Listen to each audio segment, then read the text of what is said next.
it's better to acquire a business and get a head start rather than to start one from scratch. What are you pouring into yourself? Like, man, Beez, you helped me to get to 7 figures. And now I realize that you showed me the path to being a billionaire.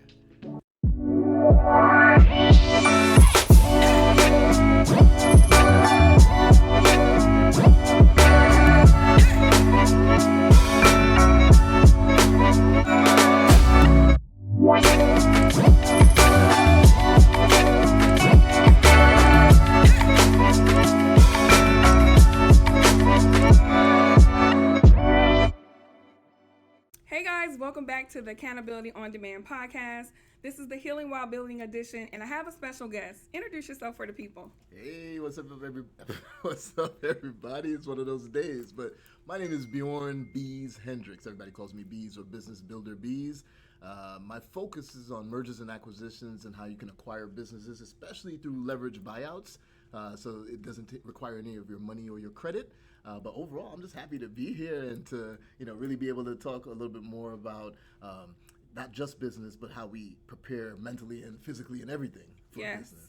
Yes. Now, guys, I know you heard him say mergers and acquisitions and leverage buyouts. For some of you might be like, let me go to Google real quick. So let's rewind, because I know you do that every single day, but there's a lot of people who don't understand and know what that is. So what exactly is M&A and leverage buyouts? So it's one of the best investment strategies that you can actually do. Mergers and acquisitions, M&A, right? Now, the key is that there's a traditional way of doing it. You just go to the bank, just like how you would if you were buying a piece of property, right? You go to the bank, you get a loan, right? Well, you could go to the bank and get an SBA 7A loan, and then they'll cover the cost of the business that you're acquiring. But the reason why business is so much better in terms of the asset class in comparison to real estate is because it's just cash flowing immediately. The returns are higher, and it's better to acquire a business and get a head start rather than to start one from scratch. Because most businesses that start from scratch, I think it's like 80+% are gone in like 5 years or less. Yeah. Right? So when you acquire one, you get the history, you get the customers, you get the employees, you get the playbook. That's the most important thing. But then there's this other aspect of mergers and acquisitions. It's called leverage buyout. Okay. Leverage buyout, or some people refer to it as just LBO. Now you can incur debt into the business to pay for the acquisition of the business. Right, so it's nothing complex. It's not complicated at all. It's just real creative, right? And you're just creative with how you structure the deal. And this is what the wealthy have been doing for generations. Even if they got money, they're like, well, I'm still not going to use my money for it. Let's structure the deal in a way so that that investment pays for itself. And I love that. It's the best. So the reason why I made that number, I was like, woo, is because sometimes when information is foreign, it's not foreign to me because I'm actually connected with Beez with the BBI Institute, and you guys will learn more about that in our description. But I know a lot of times when we hear about information that we're not familiar with, we can either lean in or lean out. And that's why I have Beez here today, is because what he's doing, to him, it's like not unheard of because he's been doing it. So he's ahead of the game to some, but you can do it too. And the conversation today, we're going to talk a little bit about business, but the biggest thing I want to talk about is the importance of doing your inner work, and I call it healing while building, because as you know, entrepreneurship, there's no road book, there's no roadmap. You literally just got to try, test, and tweak. How has your own personal development impacted how you're able to thrive in business right now? Can I change it to healing while buying too? So I don't know. Actually, hold up. That's gonna be a spinoff. There you go. Healing while buying. I like to rhyme, so I think that's why, you know what I'm saying. But I like that too. Let's do it. But and yes, it's still the same thing, because even once we acquire a business, we still got to continue to build it. Right. Healing while building.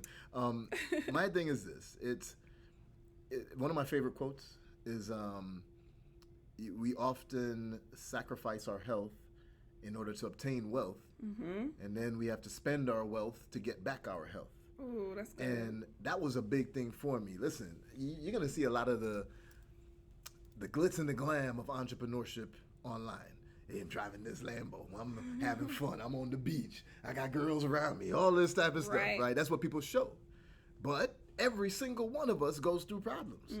Big problems Everyone, too. big problems. Every day is always something. Yeah. But we have to have our mind right to be able to get past those things. That's the power of a true entrepreneur. I agree. So I started realizing that, yeah, my mind is right in terms of I'm focused, but there's a lot that other things that I need to, pay attention to. So I hit the gym 5 days a week. Okay. That physical health has affected my mental health and my financial wealth. It's all tied together. I even created a series called the BMM, right? So I started putting out my little posts as BMM, body, mind, money. Okay. Somebody came up with that. I wonder who. I don't remember who came up with that name. Who came up Was with it that? you? Was it you? Or was it? I'm not going to take the credit for that. Well, whatever. I can't take the credit. Whatever it was, body, mind, and money, because they all are important. They go hand in hand. And I'm talking about meditation. Yes. I got to have my mind right. I got to be in the gym working out because I wouldn't be able to deal with all the stress that I go through if my mind and my body wasn't ready as well. Ongoing stress.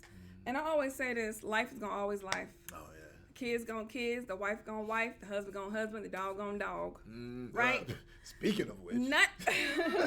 I'm a glutton for punishment because I got a ton of kids and I also got a dog and then decided to go get another puppy recently right before school started. All types of things. It's ridiculous, but I can manage it because I focus on my health and everything. Exactly. And so my point to that is the only thing you can control is what you can control.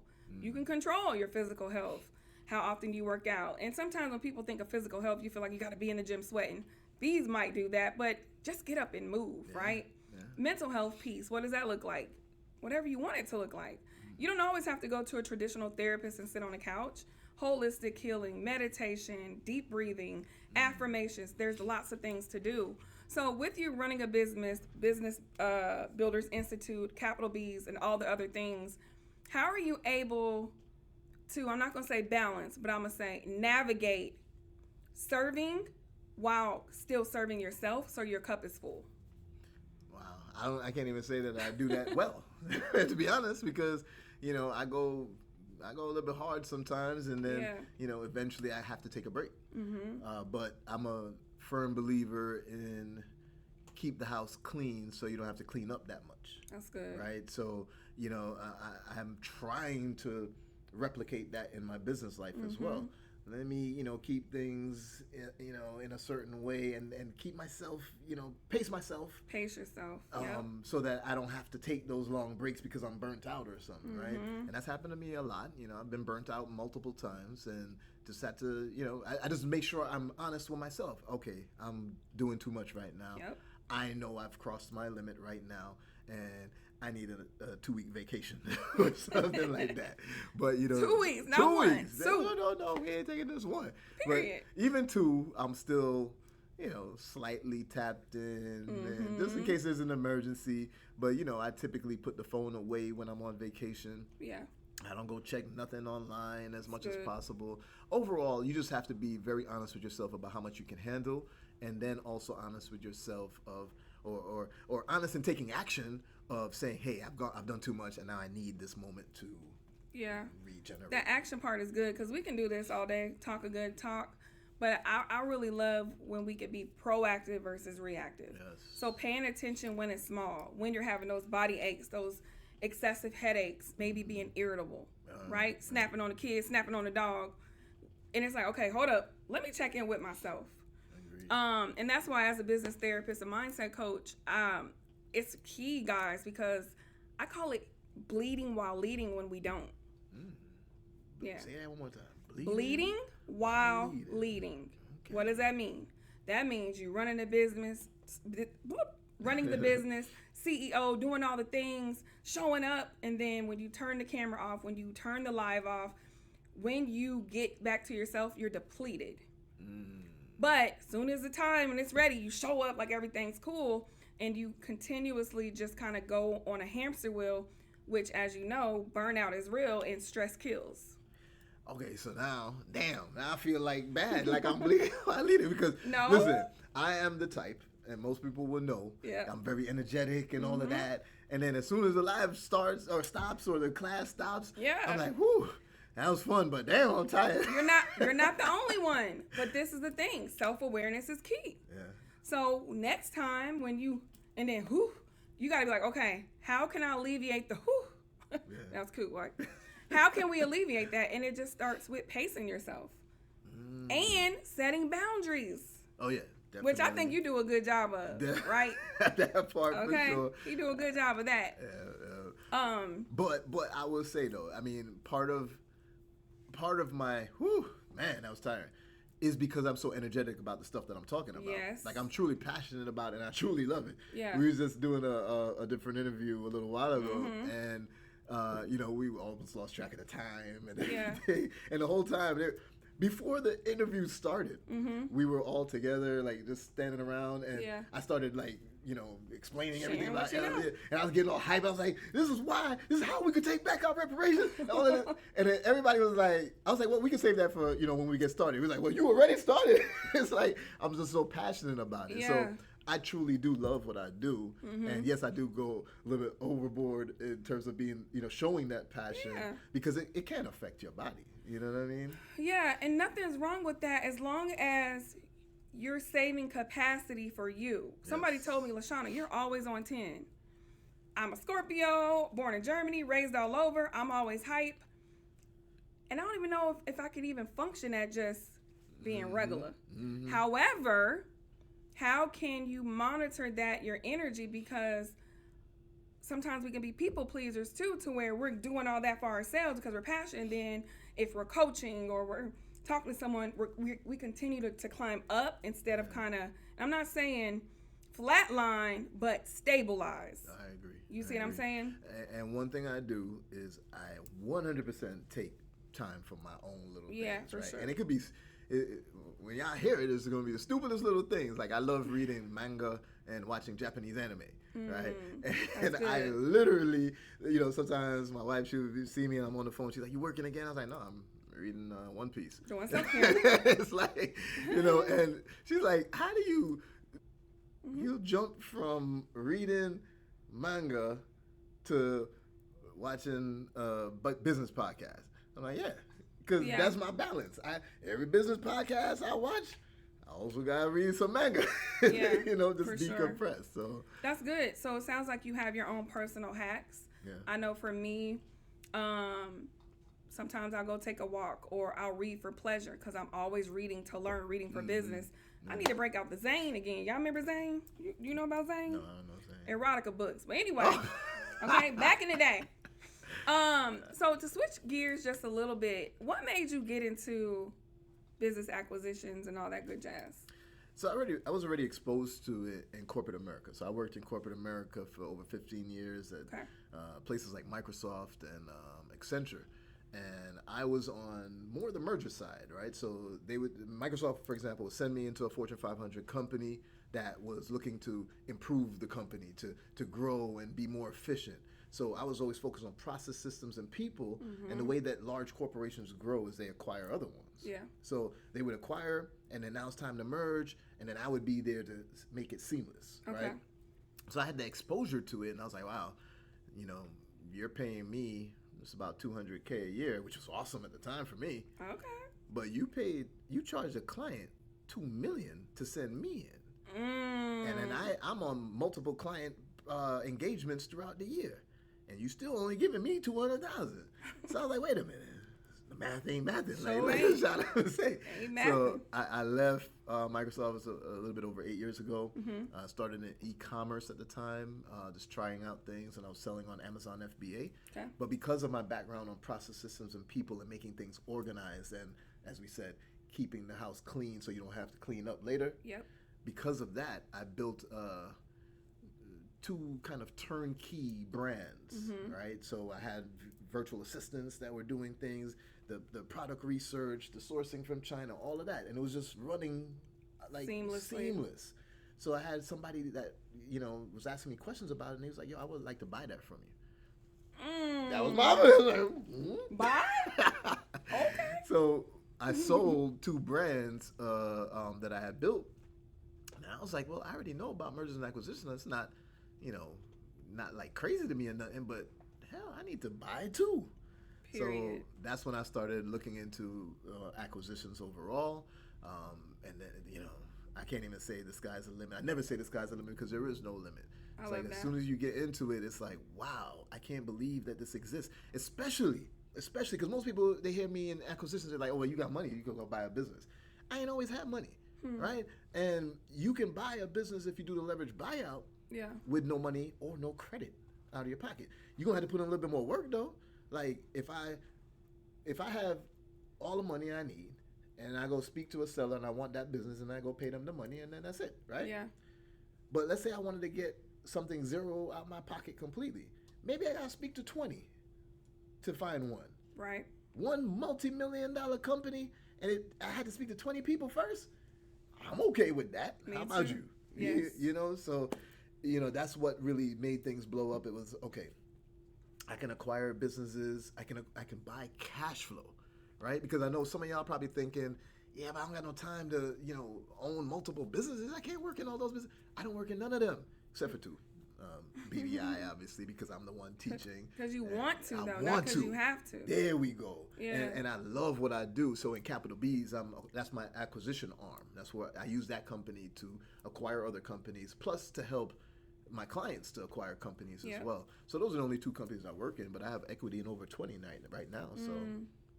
I'm loving it. So dope. So dope. And guys, don't worry. We're going to leave Beez's information in the description. So the next thing I want to chat with you about before we wrap up, Beez, is what would you tell someone who literally they know that they need to do something different? Maybe they're in corporate. Maybe they started a business they're not happy with.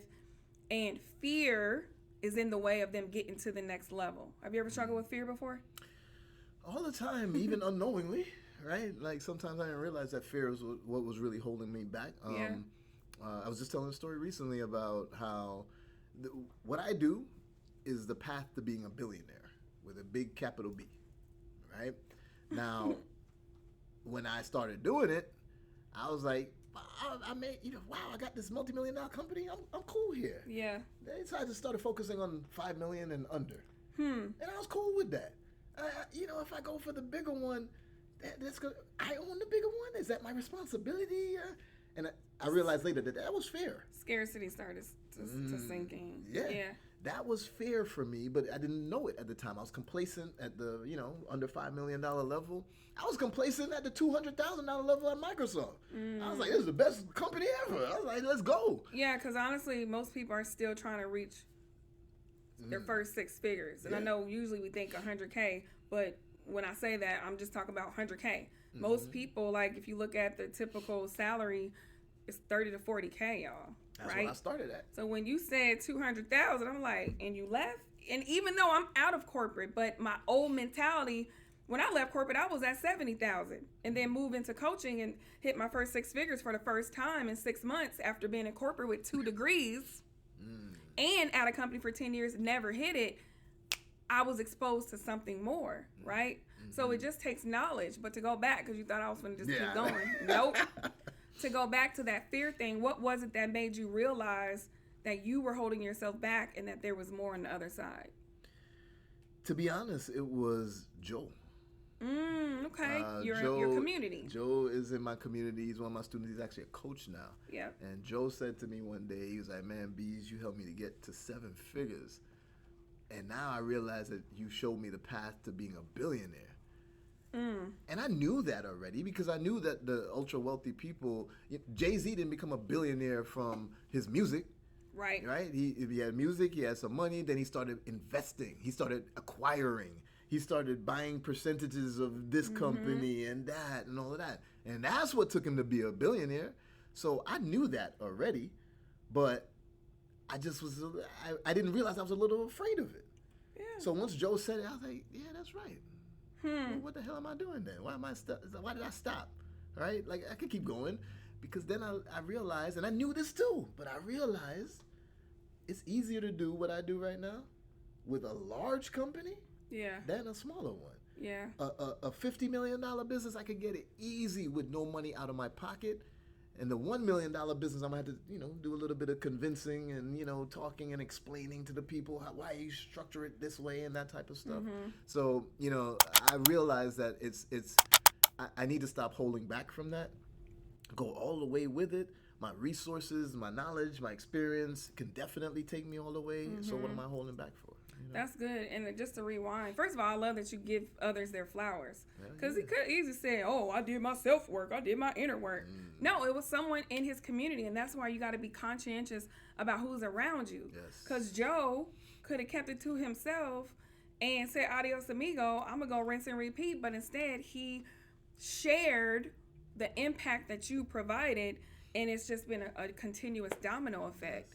So when it comes to environment, how can we make sure that we're plugged into positive environments when we're blinded by the glitz and the glam? Ooh, two ways I'm going to say with that, right? One. That was a gem. There you go. Right? One is, what are you pouring into yourself? Okay. And this goes across the board, right? If you're feeding yourself nothing but McDonald's, I'm pretty sure that you don't got no six pack, right? Like you gotta figure out what you feeding into yourself. Yeah. But that's not just your body; it's your mind. I challenge everybody right now. If you're on Instagram, for example, open up Instagram, click over to the what's it called, Explorer page, and if you see nothing but half naked women. Or what's that thing called? Shade Room. Yeah. Or World Star. Drama. And all of that. And negative temptation, I guess. Then you're surrounding yourself with the wrong things. You're following that type of crowd, those type of people. So that's what's being showed to you by Instagram. Hey, you seem to like this, so here you go. Yep. But if you open it up and you see me, and me, and Lashana, and EYL, and any other business podcasts, Ash Cash, and others, then you're like, you're probably feeding yourself the right type of information, right? So that's the first thing that is most important when it comes to, in surrounding yourself with that information in order to better yourself. Yeah. But I also challenge you to find a tribe. Tiffany, who we call Samsung in my community. I love Tiffany. She's awesome. But she's the one that really coined that for me too as well. She's like, I found my business tribe here, my business family here. And being an entrepreneur / investor, it can be a lonely game. And there was a lot of times where I was by myself because the people who were around me originally, they weren't of that same mindset. They weren't on that same journey. Yeah. So when I tell them something like, man, I just lost $80,000 on this one deal and blah, blah, blah. What? This is why I told you shouldn't have left your job. You need to go better and all this type of stuff. Right. But if I told that to somebody else, I told that to Lashana, she'd be like, all right, well, cool. What'd you learn from that lesson? Exactly. Okay, well, what's going to be the next investment? Listen, I lost $250,000, I think it was, 250. Somewhere around 250,000 on a deal earlier this year. The next week was when that RV dealership came through, which was a $5 million acquisition, $20 million top line revenue, and I paid not one dime out of my pocket to acquire it. So I'm not stressing about the $250 that I lost, So, but that's all going back to again my tribe, correct? Right, and being that business family. And we pour into each other, and they help me to, have clarity on certain things. Joe helped me on clarity saying, yo, don't stop yourself. Keep going to $1 billion. Right. Tiffany had helped me with clarity on, this business tribe is important. Because when I was by myself and lonely in business, I wasn't as successful, right? But now I got support. I give support, and that's like the recipe to success. Iron sharpens iron. Definitely. I love that. So what would you like to share with the people? Do you have anything on the horizon? How can they tap in with what you have building with BBI and et cetera? So definitely I want you to know that you can acquire business, right? To be honest, absolutely anybody can. Not everybody should, but it's not because it's hard to do. It's just because not everybody's meant to be an entrepreneur or a businessman. That's true. Right? I get so passionate, like, why wouldn't you do it? This is the most amazing thing. And I get so excited and passionate, but I realize it's just not in everybody's calling. Everybody. That's fine. Yeah. I know some people who love their 9 to 5 and they will never leave it. That was their career choice and they chose it and they want to stay in it. Yeah. That's all good too. But just make sure that you have multiple streams of revenue. Whether you want to acquire also on the side or anything else, don't get caught when they pull that rug from underneath you, and in your 9 to 5, what you thought was security is actually a false sense of security, right? So don't get caught with that. You can acquire a business. And if you want to learn from me and the BBI, the Business Builders Institute, you could check out businessbuildersinstitute.com or look for me on Instagram, Business Builder Beez, Beez, and just start absorbing that type of information, getting familiar with what's going on, and I promise you, your mind will be blown, and you'll be smiling like me all day, every day, loving it. I love it, and I co-sign because I'm a part of the community. So if anything resonated, make sure to share in the comments, subscribe to the YouTube channel, and also ask questions. Beez is so awesome with just providing information. He is not a gatekeeper. So we're so glad that you tuned in. Beez, thank you so much for being here on the Accountability on Demand podcast, and we'll see you guys next time. Peace out. Peace.